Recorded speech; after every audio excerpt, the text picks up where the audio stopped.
بالله من الشيطان الرجيم. بسم الله الرحمن الرحيم. الحمد لله رب العالمين. اللهم صل على محمد وآل محمد. رب اشرح لي صدري ويسر لي أمري واحلل عقدة من لساني يفقه قولي. سبحانك لا علم لنا إلا ما علمتنا إنك أنت العليم الحكيم. Mukminin dan mukminat yang kami muliakan, Assalamualaikum warahmatullahi wabarakatuh. Alhamdulillah, pada malam hari yang berbahagia ini kita masih bisa melanjutkan kajian kita secara online. Dan tema yang kita akan bahas pada malam hari ini adalah tentang sholat, tetapi jamak sholat. Mukminin mukminat yang sangat saya muliakan, ketika kita berbicara sholat, memang sholat itu adalah hubungan kita, mi'raj kita kepada Allah Subhanahu wa ta'ala. Dalam sebuah hadis dikatakan as-salatu mi'rajul mu'min. Salat itu merupakan mi'rajnya orang mukmin. Maksudnya salat itu yang mengangkat dia, mengangkat orang mukmin menuju Allah Subhanahu wa ta'ala. Dengan salat itulah seorang mukmin menjadi hamba Allah Subhanahu wa ta'ala yang sejati. Karena itu kita melihat di dalam Al-Quran banyak ayat-ayat yang berbicara tentang sholat. Bahkan mohon kepada Allah Subhanahu wa ta'ala agar dirinya menjadi orang-orang yang benar-benar mendirikan sholat. Nabi Allah Ibrahim alaihissalam pernah bermohon kepada Allah. Di dalam surah Ibrahim ayat 40 ada sebuah doa yang sangat bagus apabila kita ingin baca ya, dan kita ulang-ulang membaca dan memohonnya. Doa Nabi Ibrahim alaihissalam yang memohon kepada Allah agar dirinya dijadikan orang yang menegakkan sholat, dan juga beliau mohon agar anak keturunannya juga demikian. Surah Ibrahim ayat 40, Allah Subhanahu wa ta'ala berfirman mengisahkan tentang bagaimana doa Nabi Ibrahim alaihissalam yang berbunyi, Rabbi ja'alni muqimas shalah wa min dzurriyyati Rabbana wa taqabbal du'a. Ya Allah, jadikan aku orang yang mendirikan sholat. Demikian juga, jadikan zurriyahku, anak keturunanku. Ya Tuhan kami, kabulkan doa-doaku. Jadi Nabi Allah Ibrahim alaihissalam, seorang nabi utusan Allah, seorang nabi yang maksum, tetap mohon kepada Allah agar beliau dijadikan orang yang istiqamah dalam mendirikan sholat. Rabbi ja'alni muqimas shalah. Ya Allah, jadikan aku orang yang benar-benar mendirikan sholat. Wa min dzurriyyati. Juga Nabi Ibrahim mendoakan anak keturunannya. Karena itu mukmin dan mukminat, kita ketika melihat ayat ini, ketika melihat doanya Nabi Ibrahim alaihissalam tentang bagaimana beliau mohon kepada Allah agar menjadi orang yang konsisten, istiqamah mendirikan sholat dan selamanya mendirikan sholat.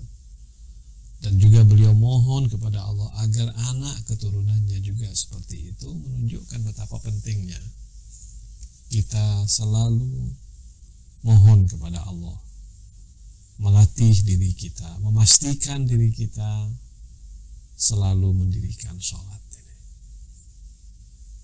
Sholat sesuatu yang membedakan kita dari orang-orang yang non-mukmin. Nah, itu satu. Yang kedua, di dalam ayat yang lain ketika Allah Subhanahu wa ta'ala mengisahkan tentang Nabi Allah Ismail alaihissalam,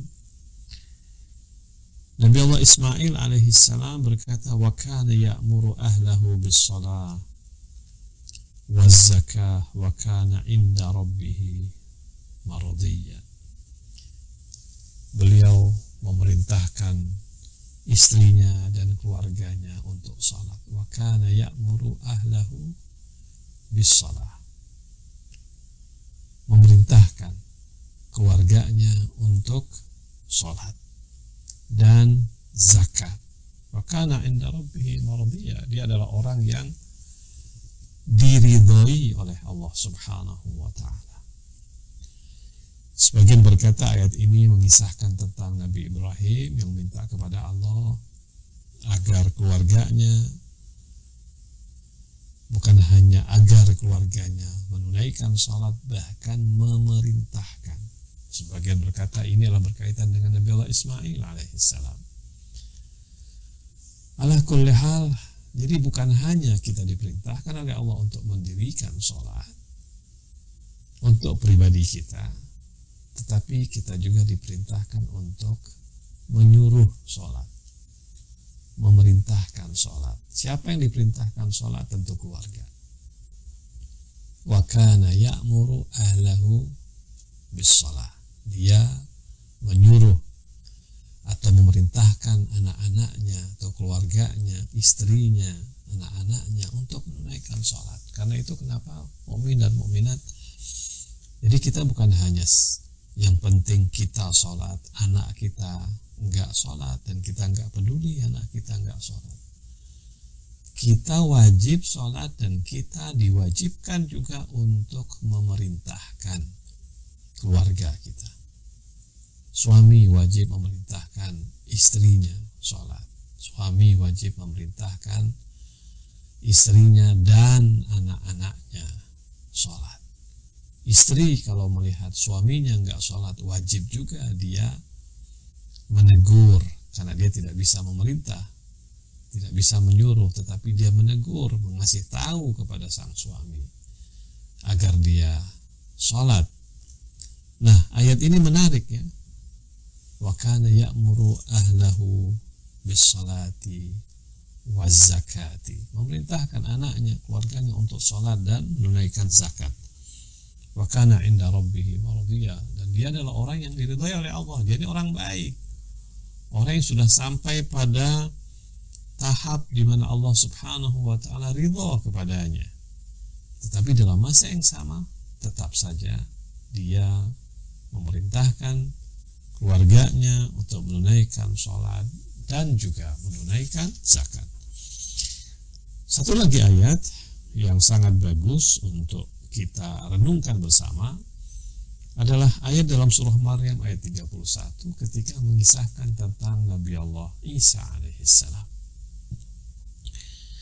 Nabi Allah Isa alaihissalam juga disebutkan dalam ayat Al-Quran. Dia berkata, wa awsani bis salati waz zakati ma dumtu hayya. Nabi Isa saat masih kecil, masih bayi bahkan, ketika banyak sekali orang menuduh ibunya dengan berbagai macam tuduhan-tuduhan kecil, Nabi Isa alaihissalam, mukjizat yang Allah berikan kepadanya, dia menyebutkan siapa dirinya, sampai kemudian dia berkata, wa awsani bis salati waz zakati, Allah mewasiatkan kepadaku untuk menunaikan salat dan membayar zakat, ma dumtu hayya, selagi aku masih hidup. Subhanallah. Ma dumtu hayya, selagi aku masih hidup, aku dipesankan oleh Allah, maksudnya diwajibkan oleh Allah untuk menunaikan sholat dan menunaikan zakat. Ayat ini juga menggambarkan kepada kita bahwa tidak ada peluang untuk manusia meninggalkan sholat sampai akhir hayatnya. Madumtu hayya, selagi aku masih hidup, aku wajib sholat. Karena itu kenapa kalau kita lihat di dalam hukum, ya, orang yang dalam keadaan sakit separah apapun, tetap saja kewajiban sholatnya tidak gugur. Dia mampu sholat berdiri, dia sholat berdiri. Dia nggak mampu sholat berdiri, dia sholat dalam keadaan duduk. Itu diatur di dalam hukum fikih. Tidak mampu bahkan duduk, dia sholat dengan isyarat dalam keadaan dia berbaring. Berbaring apakah kakinya menghadap kiblat, atau mungkin arah kanannya menghadap kiblat, semampu dia. Nah, mukmin dan mukminat tidak siapapun dikecualikan oleh Allah Subhanahu wa Ta'ala dari perintah sholat ini. Sampai kapan? Sampai seumur hidup.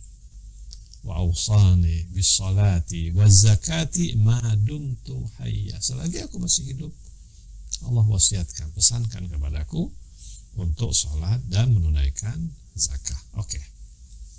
Ini ayat-ayat Al-Quran yang memerintahkan kepada setiap muslim untuk menunaikan ibadah sholat. Nah, mukmin dan mukminat, sholat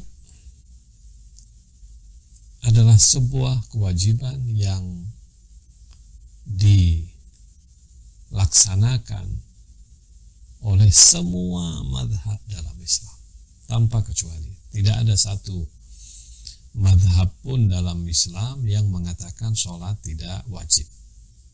Semua madhab dalam Islam mengatakan sholat itu wajib. Ahlus sunnah wal jamaah mengatakan sholat itu wajib. Syiah mengatakan sholat itu wajib. Apapun. Kalau ada satu madhab yang mengatakan bahwa sholat tidak wajib, pasti madhab itu sesat. Pasti madhab itu tidak benar. Nah, ketika kita berbicara tentang detail sholat, memang ada perbedaan antara sunnah dan syiah. Kalau kita melihat perbedaan itu bukan hanya ada dalam sunnah dan syiah, bahkan dalam tubuh madhab-madhab Ahlus Sunnah wal Jamaah, di dalamnya ada perbedaan. Demikian juga dalam tubuh madhab-madhab Syiah ada juga perbedaan. Nah, perbedaan itu sebetulnya lahir dari istimbatul ahkam. Itu lahir dari perbedaan orang dalam menyimpulkan hukum. Membaca Al-Quran, kemudian tafsirannya berbeda. Lalu berbeda juga kesimpulan hukum yang ditariknya. Membaca hadis berbeda dalam menafsirkannya, maka berbeda pula di dalam menyimpulkan hukumnya. Nah, salah satu perbedaan yang ada di antara Ahlus Sunnah dan Syiah adalah tentang waktu sholat. Waktu sholat. Syiah dikenal sebagai sebuah madhab yang mengatakan bahwa sholat itu boleh dijamak. Ahlus Sunnah wal Jamaah tidak membolehkan itu. Istilahnya ada 5 waktu. Ya, ada 5 waktu. Zuhur, asar, maghrib, isya, subuh, yang kita kenal ya di Indonesia. Zuhur ya dari matahari terbit, dari matahari tergelincir ya sampai waktu asar ketika bayangan sama dengan tubuhnya. Dari waktu asar sampai waktu maghrib ketika matahari terbenam. Maghrib kira-kira 1 jam sampai datanglah waktu isya dan seterusnya ya. Itu waktu-waktu yang kita kenal dengan 5 waktu. Tetapi dan tidak boleh dijamak. Tetapi dalam mazhab Syiah sholat zuhur dan asar itu boleh dijamak walaupun dia tidak musafir. Dalam mazhab Syafi'i tidak boleh dijamak kecuali kalau dalam keadaan hujan atau dalam keadaan ketakutan, ada sebab lah. Ya, bahkan dalam mazhab Syafi'i bukan hanya hujan ya. Kalau misalnya orang dalam keadaan yang tidak memungkinkan dia memisahkan dua sholat ini, misalnya seorang dokter, dia harus operasi ya, dia tidak mungkin melepaskan pasiennya, maka dia boleh jamak takdim atau takhir tanpa dia harus mengurangi jumlah sholatnya. Artinya tidak menjadi jamak taksir, dia tidak memendekkan sholatnya. Oke. Mukmin dan mukminat dalam mazhab Ahlul Bait tidak begitu. Jamak sholat boleh, zuhur asar boleh, seperti yang saya akan uraikan ya. Apakah itu ada dalilnya? Ternyata itu ada dalilnya dalam Al-Quran, dalam surah Al-Isra ayat 78. Ada dua ayat Al-Quran yang menyebutkan tentang waktu sholat yang tidak merincikan 5 waktu, bahkan menyebutkan 3 waktu. 3 waktu tapi 5 sholat. Zuhur asar 1, maghrib isya 1, subuh 1. Dalam surah Al-Isra ayat 78, Anda bisa rujuk dalam surah Al-Isra surah 17 ayat 78. Allah berfirman begini, A'udzubillahi minasyaitonirrajim. Aqimis salata liduluki syamsi ila ghasaqil laili wa qur'anal fajri inna qur'anal fajri kana mashhuda. Aqimis salata, dirikan salat. Aqimis salata, dirikan salat. Liduluki syamsi, ketika matahari mulai miring, tergelincir dari tengah-tengah, dia mulai pergi ke barat. Matahari kan terbit di timur, dia menuju ke barat. Nah, sampai pada saat dimana dia betul-betul di tengah, dia pergi sedikit ke barat, itu disebut dengan tergelincir. Dulu ke syamsi, masuklah waktu zuhur. Jadi sepakat Ahlus Sunnah wal Jamaah dan Syiah berdasarkan ayat ini mengatakan bahwa waktu zuhur ketika matahari mulai tergelincir. Waktu azan sekarang ini, Sunnah dan Syiah mengatakan itu adalah awal waktu zuhur. Tidak ada perbedaan antara Sunnah dan Syiah tentang awal waktu zuhur. Yang menarik adalah kalimat berikutnya, ila ghasaqil laili. Jadi Allah mengatakan waktu sholat, tidak disebutkan di dalam ayat ini kata zuhur dan asar. Allah hanya mengatakan dirikan sholat, aqimis sholata. Kapan? Lidulu ke syamsi, ketika matahari tergelincir. Sampai kapan? Ila ghasaqil laili, sampai gelap malam. Ghasaqil laili, gelap malam. Maksudnya apa? Maksudnya masuk waktu maghrib. Jadi antara matahari tergelincir dengan datangnya gelap malam, itu sholat apa? Sholat zuhur dan asar.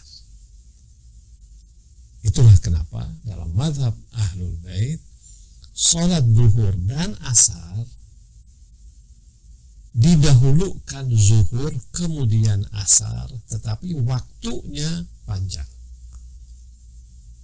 Ada 3 mukmin dan mukminat ya yang bisa kita uraikan dari sini. Pertama, antara matahari tergelincir sampai matahari terbenam, datang waktu malam, ini namanya waktu mushtarak, waktu bersama.